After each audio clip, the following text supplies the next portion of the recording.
देख रहे हैं, मालदीव से बिगाड़ दिया, श्रीलंका से बिगाड़ दिया यहाँ पर। अब देखते चलेंगे एक एक करके। तो मालदीव और श्रीलंका तो चले ही गए यहाँ पे। अब म्यांमार में आंग सान सू की भारत में थी, शरण ली थी, भारत से पढ़ी हुई थी, तो ये भारत के समर्थन में थी। बट चाइना के सहयोग से मालदीव में, यहाँ पर म्यांमार में, मालदीव नहीं म्यांमार में, तो म्यांमार में सैनिक तख्ता पलट हो गया। अब ये सैनिक तख्ता पलट चाइना के फेवर में चला गया, और हमारा यहाँ से जो लुक ईस्ट पॉलिसी थी, इंडिया सिंगापुर हाईवे था, ये सब ठंडे बस्ते में चला गया। अब ये अशांति हो गई यहाँ पे, तो एक और से मालदीव म्यांमार भी चला गया यहाँ पे। तो हमारे देखेंगे लाइन से पड़ोसियों को देखेंगे तो डिस्टर्ब करके रखा हुआ है चाइना। यहाँ चाइना अपने नीति में कामयाब होते जा रहा है, और भारत को भी एग्रेसिव पड़ोसी नीति को देखना होगा, और हमारी मीडिया को भी ये मुद्दे उठाने पड़ेंगे। खैर, हम अपनी मीडिया से क्या ही उम्मीद कर सकते हैं, उन लोग को ही पता रहे तब तो उठाएंगे लोग यहाँ पे। अब इधर देखिए, अब यहाँ पे अगर गौर करेंगे तो हमारा हमेशा से अच्छा दोस्त भूटान, भूटान के विदेश मंत्री चाइना जाते हैं। अब ये क्या हो रहा है कि चाइना क्या कर रहा है, भूटान के ऊपरी भाग पे कब्जा करने की धमकी दे रहा है। कह रहा है कि हम ये नहीं करेंगे, बदले में तुम डोकालाम हमको दे दो। अब ये डोकालाम का अगर सेटलमेंट कर लेते हैं तो भारत के लिए सरदर्द हो जाएगा डोकालाम यहाँ पे, क्योंकि एकदम पतला रास्ता है ये चिकन नेक यहाँ पे। हालांकि इस चिकन नेक को भी काटने के लिए कई रास्ते यहाँ से बनाए जा रहे हैं, बट वो अंडर प्रोसेस है। भारत का काम जानते ही थोड़ा सा स्लो हो जाता है। अब वही बात करेंगे यहाँ पर ढाका यानी बांग्लादेश का, तो ये हमेशा तराजू लेके बैठल रहता है। चाइना से फायदा है कि इंडिया से फायदा है, चाइना से इंडिया से।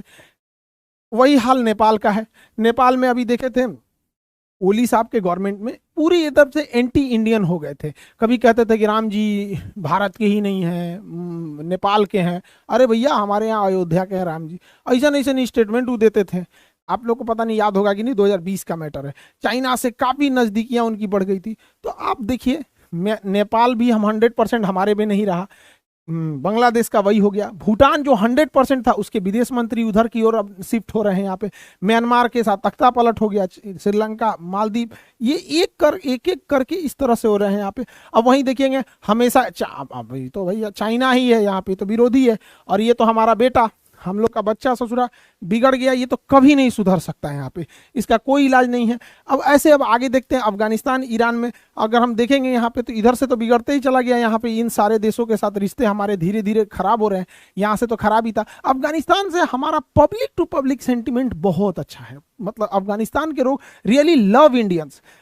इंडिया और अफगानिस्तान के पीपल टू पीपल बहुत अच्छा रिलेशन है। बट जैसे अमेरिका गया, सरकार गई वहाँ से, अशरफ गनी साहब की सरकार गई, या फिर करजई साहब तो पहले ही चले गए थे, तो तालिबान एंट्री किया।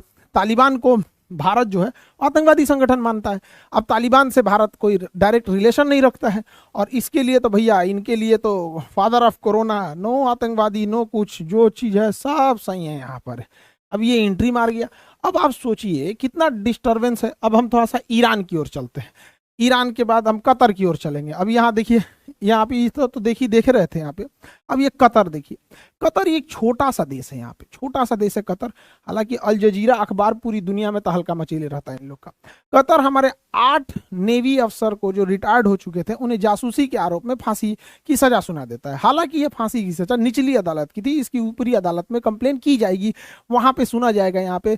बट भारत के तीनों लोग का एकदम मतलब विदेश मंत्री, रक्षा सलाहकार, प्रधानमंत्री पूरी तरह से लगे हुए हैं, क्योंकि अगर ये फांसी की सजा हो जाती है तो रिलेशन काफी खराब हो जाएंगे। हालांकि इसके चांसेस बहुत कम है, क्योंकि अपर कोर्ट में जाना होगा, फिर डिप्लोमेटिक चीजें आ जाती हैं, उसमें काफी लंबा प्रोसेस हो जाता है। बट ये सजा सुना देना ही अपने आप में एक बहुत मतलब रिलेशन के लिए अच्छा नहीं है। यहाँ पर इन लोग पे आरोप लगा कि कतर जो है वो इटली से सबमरीन खरीद रहा था।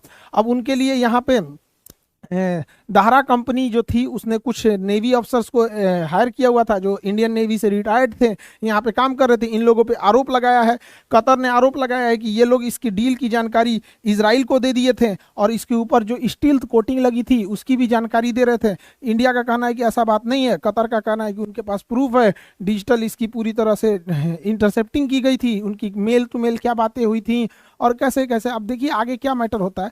बट कतर और भारत के रिश्ते बहुत बेहतरीन है। ऐसा नहीं है कि हम लोग के रिश्ते दोनों एक दूसरे के लिए बहुत ज़्यादा जरूरी है। भारत मिडिल ईस्ट में तीसरा सबसे ज़्यादा अगर किसी को निर्यात करता है तो कतर को करता है। कतर में कुल जनसंख्या के 33% तो भारतीय हैं, 1/3 तो भारतीय ही रहते हैं। कतर में। देखिए हम दोनों की एक दूसरे पे डिपेंडेंसी है। अभी मीडिया में देख रहे थे तो कह रहे थे कतर बर्बाद हो जाएगा। भैया हम दोनों की डिपेंडेंसी है। देखिए हमारा 50% जो गैस है, एलपीजी, एलएनजी और ये एलपीजी जो भी गैस है, 50% के मामले में हम कतर पे डिपेंडेंट है। वहीं अगर कतर की बात करेंगे तो कतर का जितना वर्क फोर्स है, कतर में जितनी इंफ्रास्ट्रक्चर बनता है, वर्क फोर्स है, उसमें सबसे ज्यादा इंडियंस काम करते हैं। तो भैया हमारे रिलेशन खराब होंगे तो हमारा गैस सप्लाई ठप होगा, तो उसके यहाँ वर्क फोर्स कम हो जाएगा। दोनों के लिए ये घाटे की बात है, अच्छी बात नहीं है। हम दोनों अगर वहां पे जो विदेशी काम करते हैं वहां से वो 6,000 करोड़ यानी $700 मिलियन भारत में भेजते हैं।